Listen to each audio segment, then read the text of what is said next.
आप सबको प्रातः नमस्कार।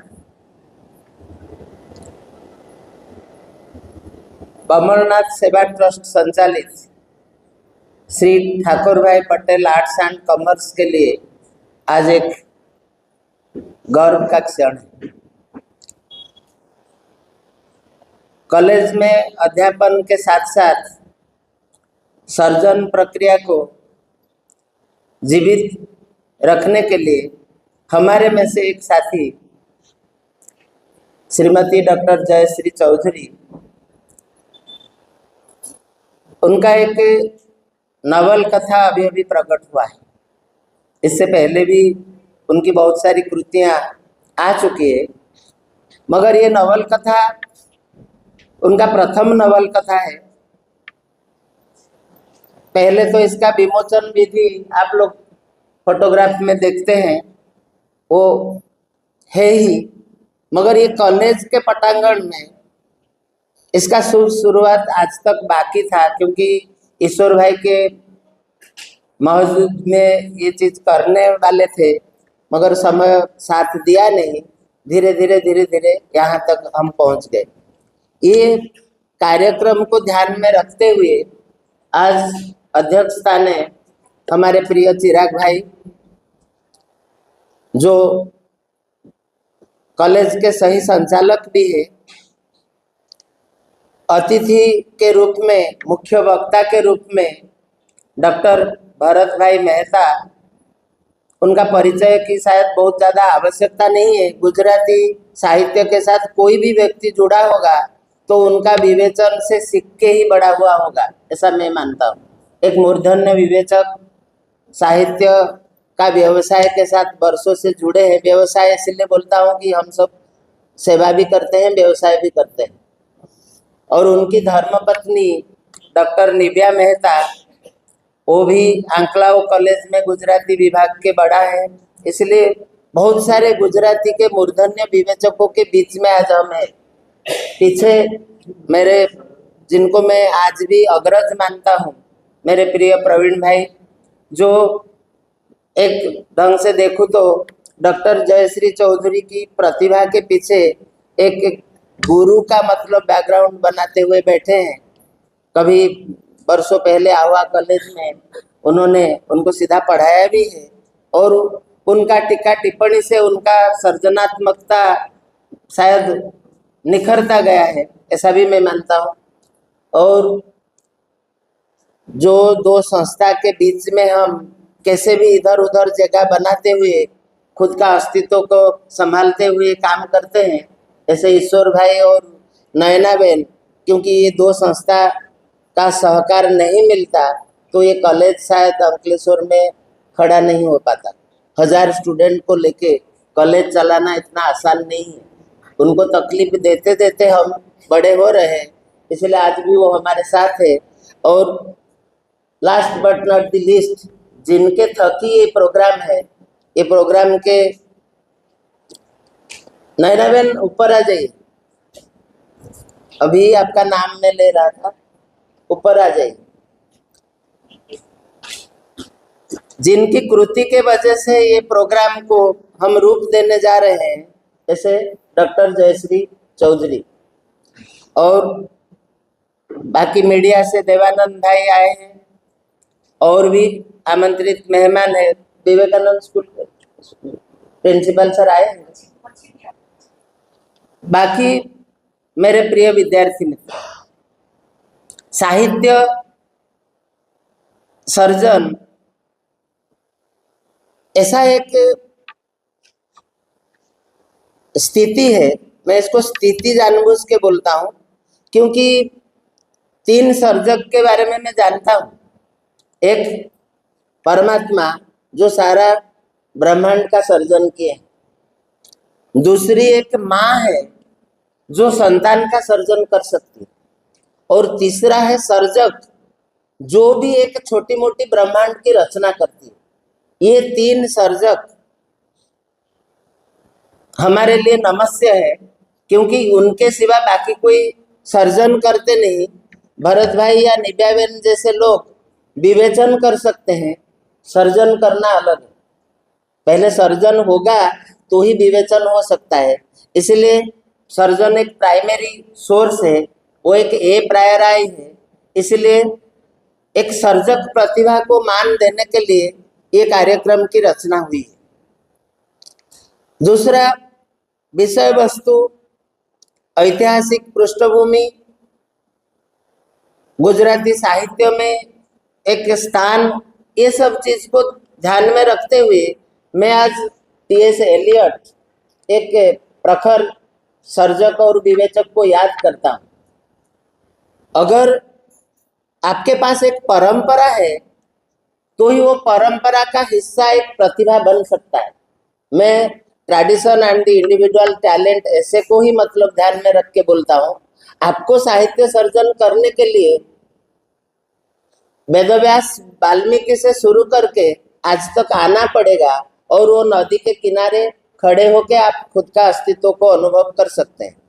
एलियट बोलते हैं कि आपको अगर इंडिविजुअल टैलेंट की बात करना है, आपको होमर ऑनवर्ड्स कालक्रम में आना पड़ेगा, खुद का अस्तित्व को जोड़ना पड़ेगा।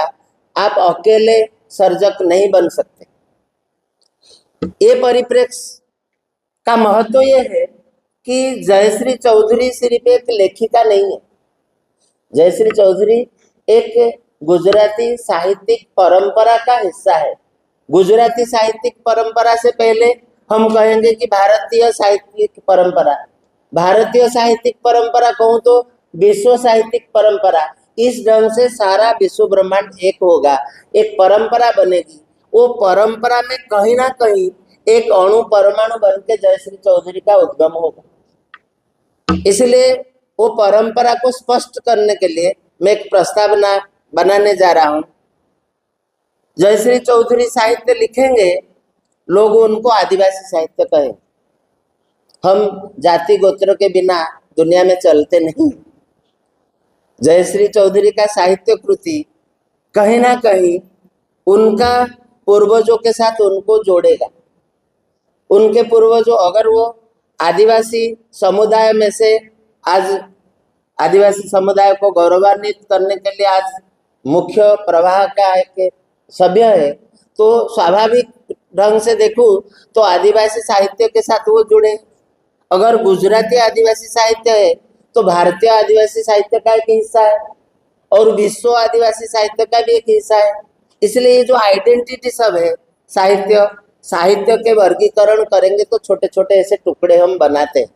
और आज अगर उनकी नवल कथा चिलुगरी या उनका टूंकी वार्ता का संग्रह 7 ट्रीज है, या इसका ओडिया अनुवाद है, या इससे पहले भी उन्होंने जो लिखा है, वो कहीं ना कहीं एक आदिवासी समुदाय को प्रच्छन्न ढंग से क्यों ना हो पीछे रखते हुए बना है।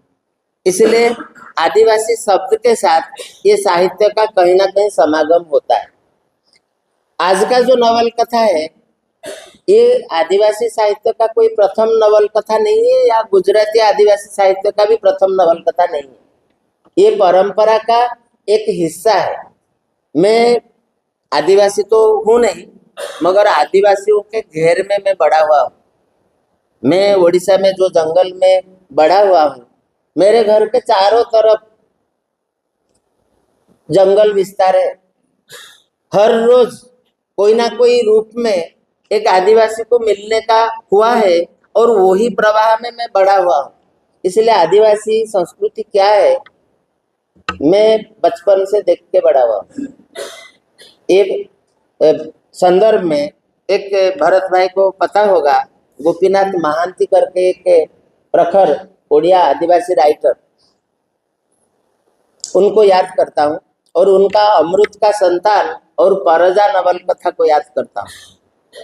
एक क्लास 2 अधिकारी उड़ीसा के जंगल में, जंगल विस्तार में अधिकारी बन के रहता है। उनको ये जीवन शैली में रुचि पड़ता है, तो सब कुछ काम धंधा छोड़ के जितना मतलब बाकी समय सब आदिवासियों के साथ उन्होंने बिताया, और लिखा अमृत का संतान। वहीं से भारत सरकार ने आदिवासी साहित्य को एक अलग दर्जा दिया। उनका यह नवल कथा से भारतीय आदिवासी साहित्य को प्राइज देना या चिन्हित करना शुरू हुआ। मैं 1960s की बात कर रहा हूँ। तो गोपीनाथ महांती जैसे आदिवासी संस्कृति के घेर में खुद को स्थापित करते हुए, भले मुख्य स्रोत में से वो आते हैं, एक अधिकारी है, मगर आदिवासी साहित्य दो प्रकार के हैं, आदिवासी जीवन पर आधारित साहित्य और आदिवासी द्वारा आदिवासी जीवन पर आधारित साहित्य। इसलिए ये द्वारा शब्द अगर एक आदिवासी को सिर्फ साहित्य रचना करने का अधिकार है ऐसी बात नहीं है, उनके जीवन को जो रूपायित करेगा वो भी आदिवासी साहित्य कहलाएगा। थोड़ा अंतर है, कभी कभी आदिवासी खुद की पीड़ा व्यक्त करेगा अलग है, सामने वाला पीड़ा देख के व्यक्त करेगा अलग है। एक मतलब सेल्फ कॉन्शियस है, दूसरा सेल्फ कॉन्शियस नहीं है, ऑब्जेक्टिव है। अब आदिवासी साहित्य देखेंगे, इसमें एक पारंपरिक नारा निकलेगा, जल जमीन जंगल। मैं ये बाबत में थोड़ा क्रिटिकल हूँ। क्रिटिकल इसीलिए हूँ, मैं ऐसा कोई सो कॉल्ड कॉन्सेप्ट्स में मानता नहीं। आदिवासी आज सिर्फ जंगल में होता, अब एक हाइपोथेसिस लीजिए, कोई भी आधुनिकता नहीं आती, मैं मंच पर बलवंत सिंह जी को आमंत्रण करता हूँ, यहीं बैठो, मैं जो बोलने जा रहा हूँ कोई किताब का हिस्सा नहीं है, और मेरी ये भावना के साथ आदिवासी समुदाय कितना मतलब सामंजस्य रखेंगे मैं जानता भी नहीं, मगर साहित्य मंच में खुद की मौलिक भावना व्यक्त करने के लिए मैं अधिकृत हूँ। मैं कल्पना करता हूँ कि भारत के 45% विस्तार जंगल है, इसके अंदर अलग अलग कंद, कोल, सांथाल, गढ़वा, चौधरी, दोड़िया, ऐसे बहुत सारे आदिवासी जाति, प्रजाति, जनजाति मतलब रहते हैं खुशी मजे में जल जमीन जंगल के साथ।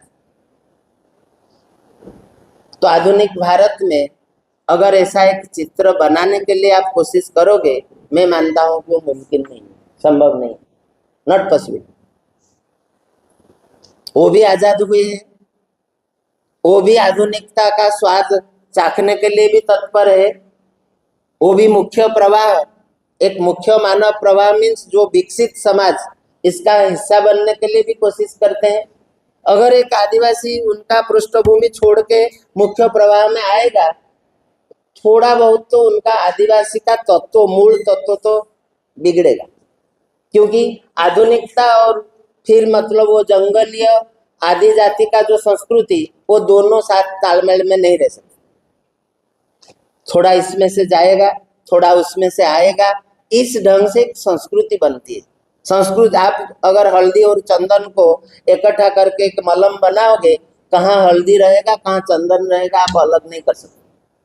ये मुख्य प्रवाह और आदिवासी प्रवाह, ये दोनों को मैं हल्दी चंदन जैसा देखता हूँ, पॉजिटिवली, नेगेटिवली नहीं। इसलिए आज अगर हम जल जमीन जंगल की बात करेंगे, मैं मानता हूं कि वो अस्ताने, अस्ताने इसीलिए है, जंगल तो ब्रिटिशर्स ने सत्यानाश कर दिए, बर्मा से शुरू करके सापुतारा तक या सातपुरा तक सब साग का लकड़ा काट के मतलब इंग्लैंड भेज दिए। तो प्रथम विस्थापन तो वही लोगों ने किया है, सदियों से पहले ये विस्थापन काम चलता आया है। मगर आज वो जो स्थिति में हमें, मैं आज के संदर्भ में बातचीत करता हूँ कि सांस्कृतिक मूल्य एसिमिलेशन के वजह से डिस्टर्ब तो होगा। एसिमिलेशन एक बड़ी साहित्यिक प्रक्रिया है, भरत भाई समझते होंगे। अमेरिका में आज जिसको अमेरिका हम बोलते हैं, वहाँ सबके सब यूरोपियन जाके इसके ऊपर कब्जा जमा के उनके नेटिव को, जो मेरा सारी जिंदगी का पढ़ाई का मतलब निचोड़ है, नेटिव अमेरिकन को विस्थापित करके वो लोग राजा हुए हुआ। आज नेटिव अमेरिकन के पास दारू के सिवाय कोई सहारा नहीं है। मैं अंतरराष्ट्रीय आदिवासी साहित्य की बात करता हूँ। वो लोगों के पास सेकेंड वर्ल्ड वॉर तक सिटीजनशिप भी नहीं था, मगर भारत में ऐसा नहीं हुआ है। भारत में आदिवासियों को मूल नागरिक तत्व से अलग कभी नहीं किया गया। शायद तो आज पॉलिटिकल नेता सब उनको वोट बैंक का सबसे बड़ा हिस्सा मानते हैं। अमेरिकन आदिवासी और इंडियन आदिवासी में ये अंतर इसीलिए है, हमारी संस्कृति एक इंक्लूसिव संस्कृति है। हमारे ऊपर जो लोगों ने प्रताड़ना भी किए हैं, हम उनको भी आज छोड़े नहीं।